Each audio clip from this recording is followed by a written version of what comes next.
Okay. All right. So he was born in California. He was a second child, and his older brother was actually the genius of the family. So he got straight A's. He was really successful in school. And it was sad because his family couldn't afford to raise Craig when he was born. He was, as we would say, a surprise. And so they kept saying, "Why can't you be more like your older brother, Gary?" And I think it really messed with him, and that's the way the author portrayed it. And many of the teachers asked his youngest brother when he went through school, "Are you going to be a genius like Gary or a playboy like Craig?" So Craig was the bad boy. He used to race airplanes on his bicycle at the airport before the cops chased him away. And he was always kind of this rebel-rouser, but when he joined the Navy to avoid the draft, he had an IQ of 142, which is pretty outstanding, and it gave him a choice of what he wanted to do. So originally he went to go join the swim team. He was an avid swimmer in high school. It got cut when they went to war because they don't have military sports when you go to war. So he decided to become a medical corpsman. He actually got in trouble when he got sent to duty, but he faked his like pink slip that tells you that you have to go to the brig.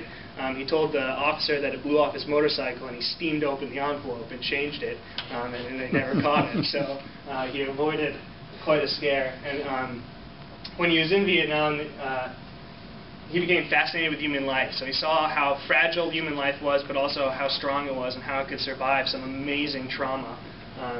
And that's where he really got involved in chemistry and the medical field. He eventually enrolled in community college and then the University of California at San Diego, where he studied biochemistry. He specialized in studying the brain and specifically the folds in the brain and how you can communicate and how emotions are conveyed. And came up with a pretty revolutionary idea in the field, and that kind of garnered him some of the popularity that he received across the industry. He went on to become a junior faculty member at State University of New York at Buffalo, but he was very difficult to work with. He was very polarizing. He went to a number of private and public research institutes, but he always wanted to do his own thing, which is not good in academia. If you're doing your own thing, the people paying you money aren't happy. And so he was always sort of getting in trouble. And so we already discussed the Venner unit. What difference would it be if you weren't there? So he was pretty egotistical.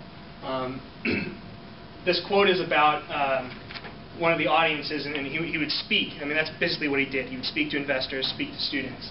And this talks about the audience's reaction. They came to hear about genes and medicine, but left with the impression of a man who also knew how to live.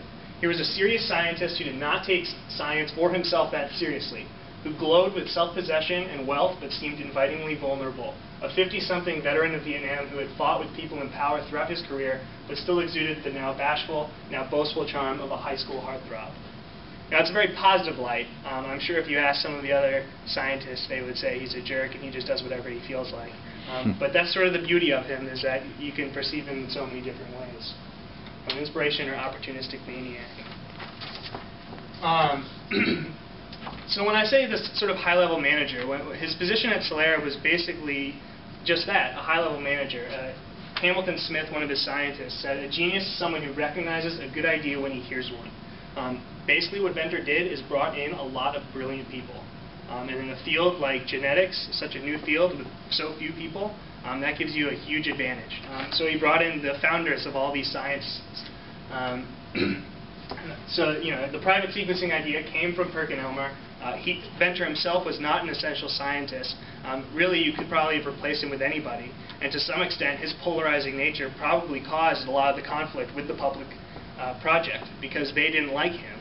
If there was someone that they liked, they probably would have been okay. In fact, Insight was also a private company, had more patents on genes, and the public program tried to partner with them many times.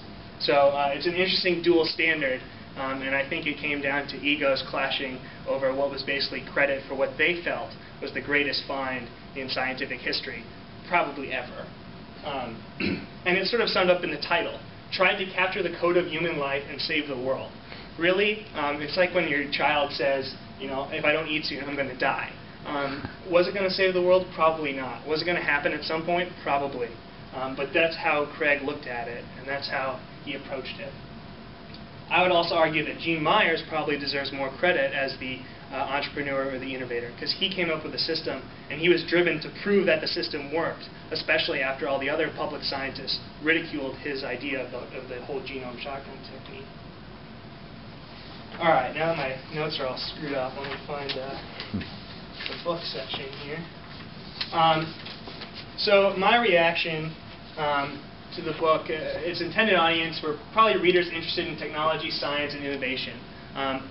Non-technical background, you didn't need to know biology. In fact, the author did quite a good job of explaining how DNA works, how it was sequenced, how it was mapped, and while I probably couldn't explain to you the entire process, I certainly understood enough to understand who was doing what and why it mattered.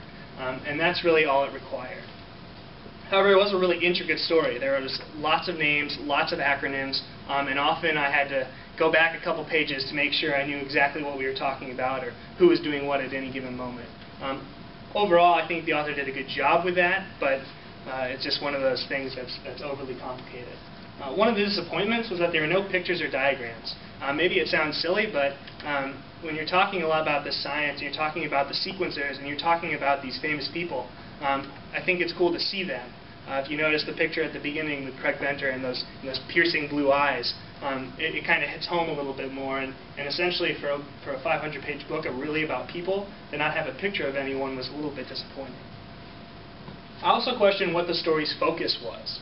And which characters matter. So he explained Venter in some detail, he explained Myers in even more detail, and he just sort of glossed over some of the public scientists that were opposing them. And so you get this slightly one-sided approach to what was really a ferocious public media battle that lasted in the ballpark of 1.5 years. I also sometimes question his use of background stories and anecdotes. It's really nice to have a personal sort of attraction or connection with some of the people you're reading about, but it often took away from what was actually happening in the story at any given time. So if you're getting into the race and they're sequencing on one side and they're mapping on another, and then you stop and you have a whole chapter on how someone met his wife, it was really disconcerting, and then I had to remember what year we were in and what organization we were at. So sometimes it was really great, and for the most part they were really great, but there were a couple that if I were the editor I probably would have taken out. Some of these mixed audiences and mixed results were seen in the reviewers. So all 17 reviewers on Amazon gave it 5 out of 5 stars. The New England Journal of Medicine, I thought this was just really a pretty funny sentence or two. In brief, this is not the most balanced or rigorous book on the Human Genome Project. However, some of its pages are worth reading. It just struck me as a very pompous way to say, you know, it's not something for us, but other people might like it, kind of thing. And then this sci-fi-dementias.com, sort of a blog book review site, says, yeah, it's probably worth reading, but you're not always going to enjoy it. So. Possibly the beauty and also some of the dislikes about it was that it's impossible to read objectively. A lot of these are ethical and moral questions, and it's impossible to read the book and take your bias out of it. So should you map the genome? Do you want to know exactly what you're predisposed to? If you're going to more likely to get cancer than someone else, do you want to know? These are questions you might see on House, on Fox, or might read about in like was it Jodi Picoult, is that the author, you know, one of those books. But it was really multidimensional. So the ethical implications of medicine, effective techniques of leadership and communication, and conflict resolution, the involvement of patent laws and incentive to innovate. This was probably a really big one, and is useful that I'm going after Gary, because should the gene be patented? Can someone patent your entire genome and make money off of it? And with such an imbalance of information, is that safe? If I'm selling your genomic information to a pharmaceutical company and they're creating drugs and they're selling it back to you at an extremely high profit, is that right? And it was also entertaining, sometimes perhaps at the expense of the truth.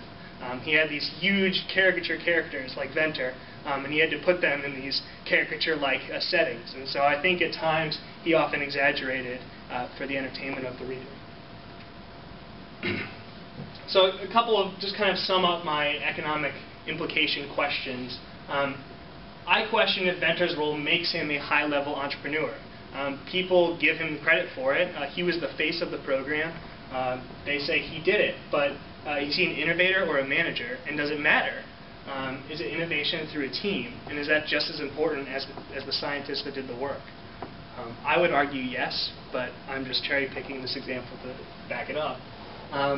Both Venter and Myers appear to reinforce this idea of the outsider entrepreneur. They were both ridiculed by the mainstream, and they had to fight for what they believed in, which is a hypothesis we talked about at the beginning of the course. The other main question is how much conflict or success was a result of patent policy. Think of if there weren't patents on genes, which was something the public program was pissed at Venter about, that he was patenting genes, pissed at Solera about. But it really wasn't his fault, because that's the government. The policy allowed it to be patented. If it didn't, would the public program still be going on now? The government isn't always the most efficient vehicle to complete some of these research attempts, especially with that peer review process. All these labs are coming up with finding the same problems and trying to find their own solutions. Because if someone said, hey, we can do this better over here, the peer reviewer said, well, no, we want some of that money, so you're not getting this money. So there are problems with both sides of the fence. And so the other question becomes, how do we change policy to encourage private innovation without isolating the academic sector? Because both are important and both have valuable things to contribute. You can't give academics free rein because they'll take forever as long as they keep getting money. You can't give the private sector free rein because they can take advantage of knowledge, incomplete knowledge or lack or disparity of knowledge between their clients. So which one really is most successful? So yeah, this is kind of a funny cartoon, I thought. It says, God, the human genome code's been unraveled. It says, damn hackers, now I have to change that. So, any questions? Thanks for granting me my extra time.